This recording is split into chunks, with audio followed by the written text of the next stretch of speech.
సోనాలి విషయమే తీసుకుందాం. తను ఏం చేసిందో ఎలా చేసిందో మనకు అనవసరం, కానీ తను ఈ ఇంటి వాళ్ళ మనసుల్లో స్థానం సంపాదించేసిందంటే బాగా ఆలోచించండి. సోనాలి విద్యని బయటికి పంపించాలని ఎప్పుడూ చూస్తుంది, విద్య ఏమో సోనాలిని బయటికి పంపించాలనుకుంటుంది. ఇప్పుడు మనం నిర్ణయించుకోవాల్సింది ఒకటే, మన సపోర్ట్ ఎవరికి ఇవ్వాలా అని. ఇప్పుడు మనం ఉన్న పడవ మునక్కుండా కాపాడే వాళ్ళతో జత కట్టడం చాలా మంచిది. అర్థమైందా అంటే? ఇప్పుడు చెప్పు నీ నిర్ణయం ఏంటో మై డియర్ ఆంటీ. ఇక కలిపే నీ స్నేహస్తం. నేను కలపను బాబు, ఇప్పుడు మాత్రం నన్ను వదిలే. నేను ఎవరి వైపు ఉండాలన్న నిర్ణయం తర్వాత తీసుకుంటాను.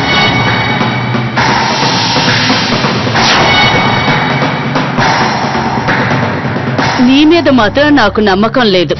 ఇలాంటి నిర్ణయాలు కేవలం తెలివి తక్కువ వాళ్ళు మాత్రమే తీసుకుంటారంటే. ఒక్క విషయం గుర్తుంచుకో, మధ్యలో నీ పడవ మునిగిపోతే నా పడవలోకి రావాలని చూస్తే మాత్రం అస్సలు బాగుండదు. పైగా నీలాంటి బండవాళ్లు కూర్చుంటే నా పడవ కూడా మునిగిపోతుంది. వస్తానంటే నమస్తే.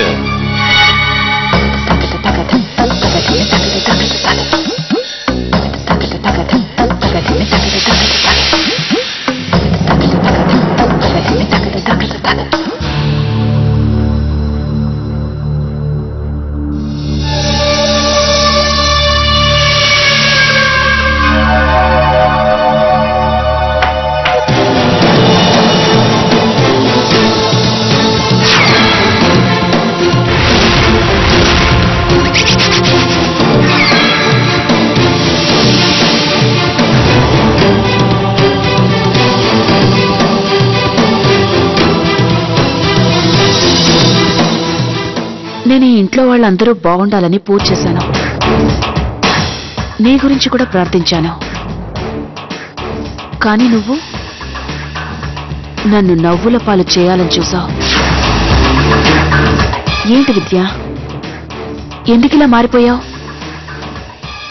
నాకు భయపడుతున్నావా? నీకు నీ బంధం పైన నమ్మకం ఏమాత్రం కూడా లేదా? చాలు సోనాలి గారు, ఇప్పటికీ మీరు చాలా చేశారు. మీరు చేసినవన్నీ నేను భరించాను కూడా. చూడండి, నిజమేంటో మీకు బాగా తెలుసు, నాకు తెలుసు. సరే, ఈసారికి మేం ఓడిపోయాం, కానీ అలా అని మేం ప్రతిసారి ఇలాగే ఓడిపోతాం అనుకోకండి. ఎందుకంటే నాకు నమ్మకం ఉంది, ఆ పరమేశ్వరుడు ఎప్పుడూ నాతోనే ఉంటాడని. ఆయన సన్నిధి ఎప్పుడూ వెలుగునే చూపిస్తుంది.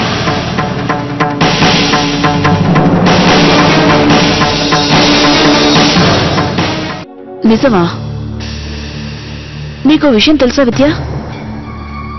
పావు కాటు నుంచైనా బతికి బయటపడొచ్చని అందరూ అంటారు, కానీ సోనాలి కాటు వేస్తే ప్రాణాలు పోవడం ఖాయం. చూస్తాను ఎంతవరకు నన్ను భరిస్తావో. కానీ విద్య, ఎప్పటికీ నువ్వు ఈ సోనాలిని ఓడించలేవు.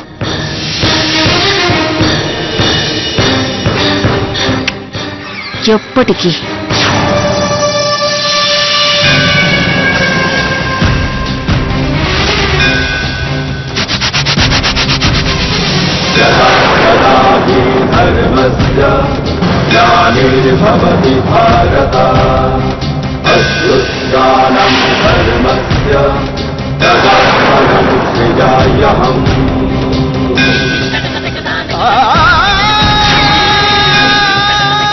నేను ఈ ఇంటి కోడల్ని, ఈ ఇంటిని కాపాడడం నా కర్తవ్యం.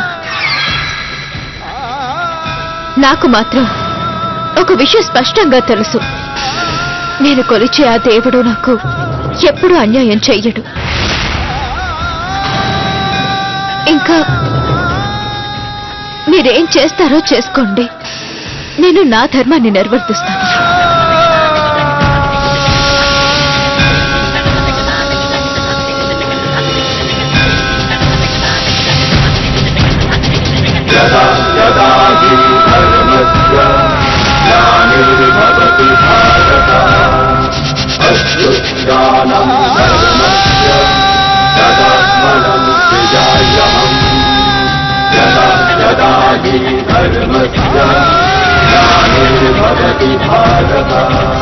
ఇక నువ్వు ఈ రూమ్ నుంచి బయటకు వెళ్ళొచ్చు.